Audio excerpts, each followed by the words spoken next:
Estavam reunidos nesta quarta-feira, uma visita de Estado, o presidente Lula e o líder chinês Xi Jinping. Evidentemente, como é protocolar, destacaram as boas relações entre os dois países no ambiente geopolítico dos mais desafiadores que a gente se lembra, que o Brasil tem que enfrentar. Nesse ambiente, foi concluída uma série de acordos comerciais entre Brasil e China. O significado disso a gente confere logo depois da reportagem de Carol Rosito. China e Brasil firmaram 37 acordos em mais de 15 temas, incluindo agronegócio, energia nuclear, intercâmbio educacional e cooperação tecnológica. Os países também trataram sobre o desenvolvimento sustentável na mineração, na indústria e no comércio. O presidente Lula disse que as resoluções feitas hoje buscam um planeta mais justo. O presidente Xi e eu decidimos elevar a parceria estratégica global ao patamar de comunidade de futuro compartilhado por um mundo mais justo e um planeta sustentável. Xi Jinping afirmou que o Brasil e China precisam assegurar os interesses do Sul global. Sendo os dois maiores países em desenvolvimento em seus respectivos hemisférios, China e Brasil devem assumir proativamente a grande responsabilidade histórica de salvaguardar os interesses comuns dos países do Sul global e de promover uma ordem internacional mais justa e equitativa. Mesmo com os acordos anunciados, o Brasil rejeitou se juntar à nova Rota da Seda, maior programa de infraestrutura chinesa no exterior. Os chineses esperavam poder anunciar a adesão do Brasil à iniciativa. O governo brasileiro, entretanto, assinou apenas um protocolo que assegura sinergias entre o projeto chinês e programas de desenvolvimento brasileiros, como o PAC.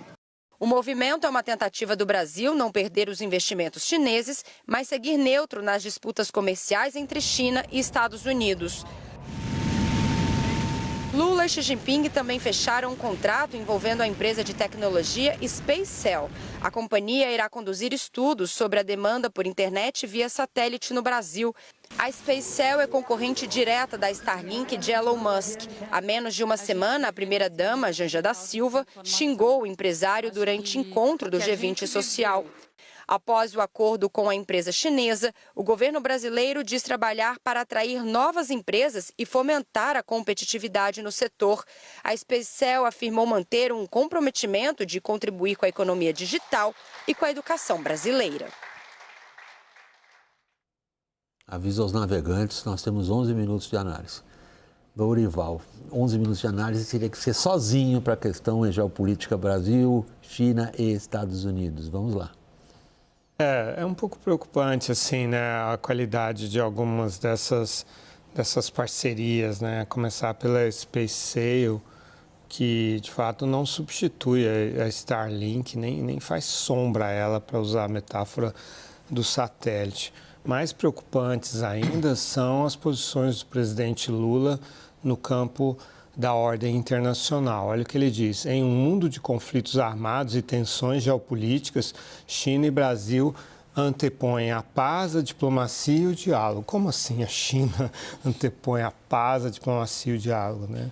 É injusto para o Brasil ser colocado pelo seu próprio presidente do lado de um bully, né? De um país que ameaça invadir Taiwan, que apoia a Rússia, que invadiu a Ucrânia, que apoia o Irã, que por sua vez patrocina o Hamas, o Hezbollah, os Houthis, que faz uma navegação agressiva e também sobrevoos agressivos, que ameaça as Filipinas, que ameaça o Japão, contesta a soberania desses países que eu citei.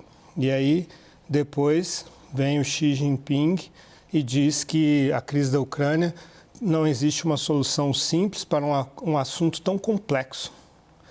Qual é a complexidade da questão da Ucrânia? Isso é uma forma de justificar a invasão, porque se a Rússia se retirar dos territórios que ela invadiu ilegalmente, o problema deixa de existir. A Rússia não está ameaçada. Então, o que está por trás dessa visão do Xi Jinping, e que é a do Lula também, é de que a Ucrânia, de alguma forma, tem culpa, ou o Ocidente, por ter sido ela invadida.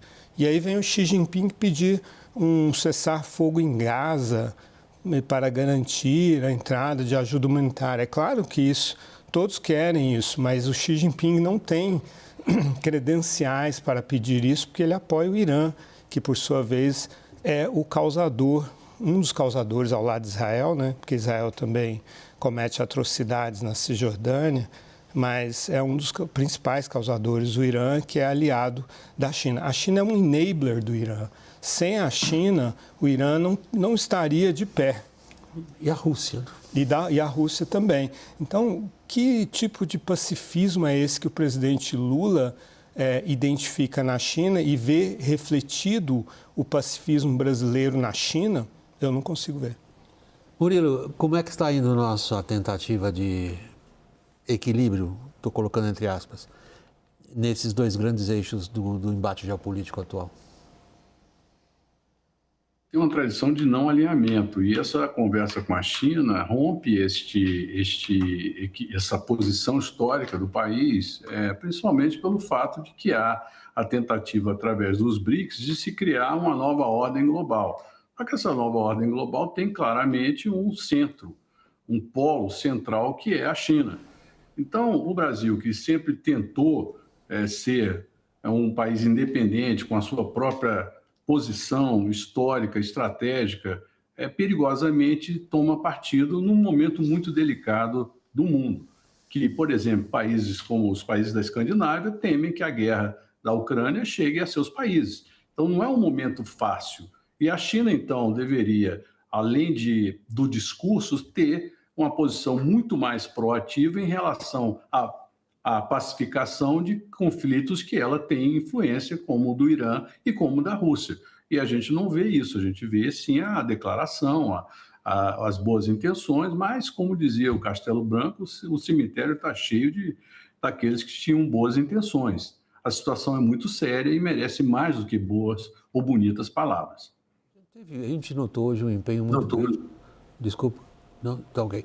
A gente notou um empenho muito grande hoje por parte do governo brasileiro nessa visita do Xi Jinping em deslocar rumo a esse encontro bilateral um nutrido grupo de empresários, sobretudo do setor de grãos e proteínas. Era necessário?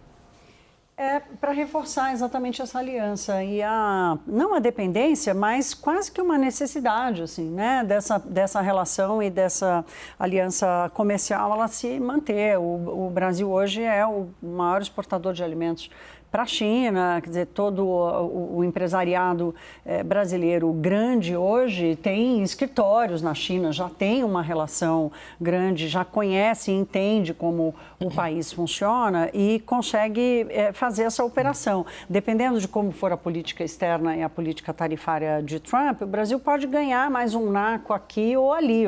Ou seja, a participação dos empresários é importante para garantir que pelo menos o negócio deles não desande. E a China mantém o interesse dela no Brasil, não tem jeito, né?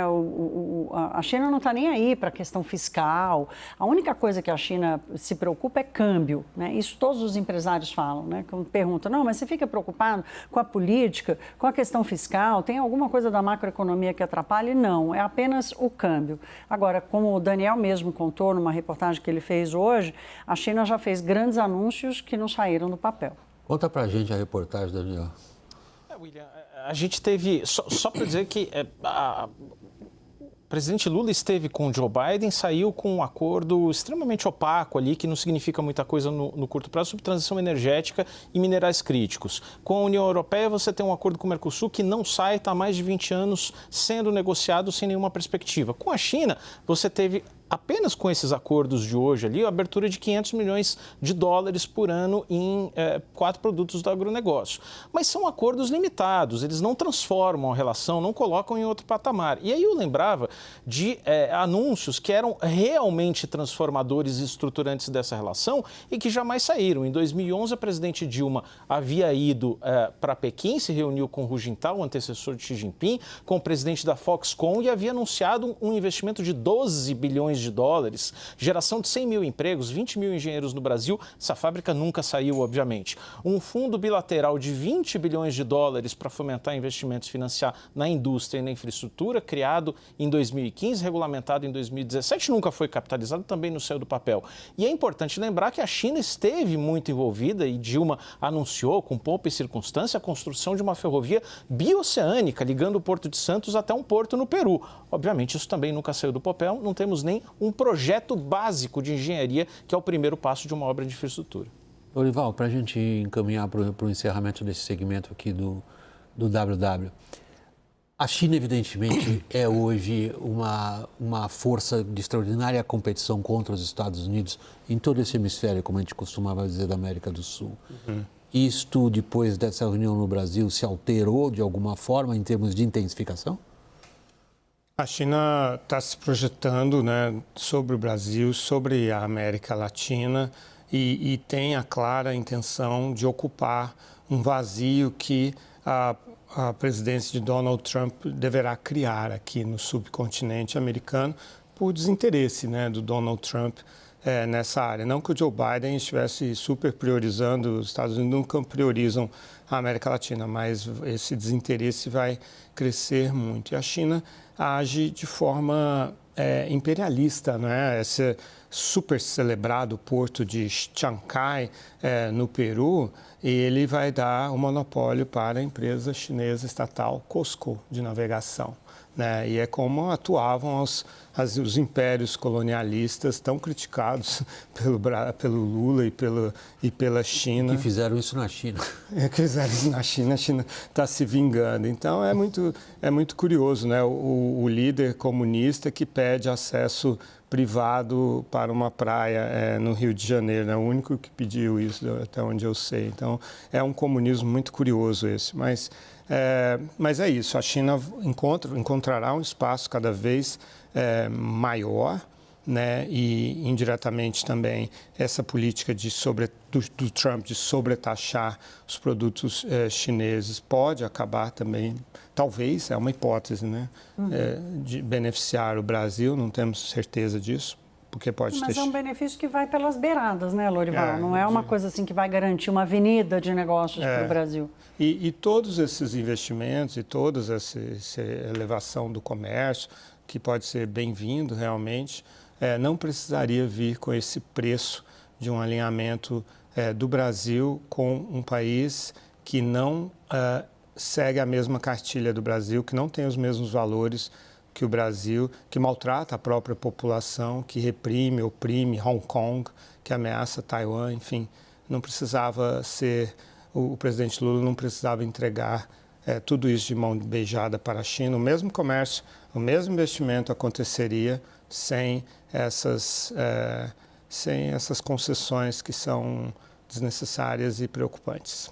Em menos de um minuto, suas fontes no Itamaraty comemoraram a visita? Muito, William. Ali, e comemoraram, a gente acho que tratou um pouco disso aqui, mas o desenho final na cabeça deles é o fato de não ter tido uma adesão formal à nova Rota da Seda, um significado simbólico na visão deles, de que não se trata de uma adesão simplesmente pura, sem qualquer contestação, né? Sem qualquer rejeição ao que os chineses queriam. E os chineses queriam a adesão do Brasil à Rota da Seda e o Brasil não aderiu. O que a imprensa chinesa está dizendo é que o Brasil acoplou a nova Rota da Seda ao seu programa de crescimento, né? Então, na China, o que se entende sem uso do nome formalmente. Eles usam Nova Rota da Seda, agora está junto com um programa local brasileiro que se chama Programa de Aceleração. Não, vai ser definido, né? No memorando tem um prazo de 60 dias para que os dois países escolham as obras prioritárias. Mas a propaganda já nasceu, né?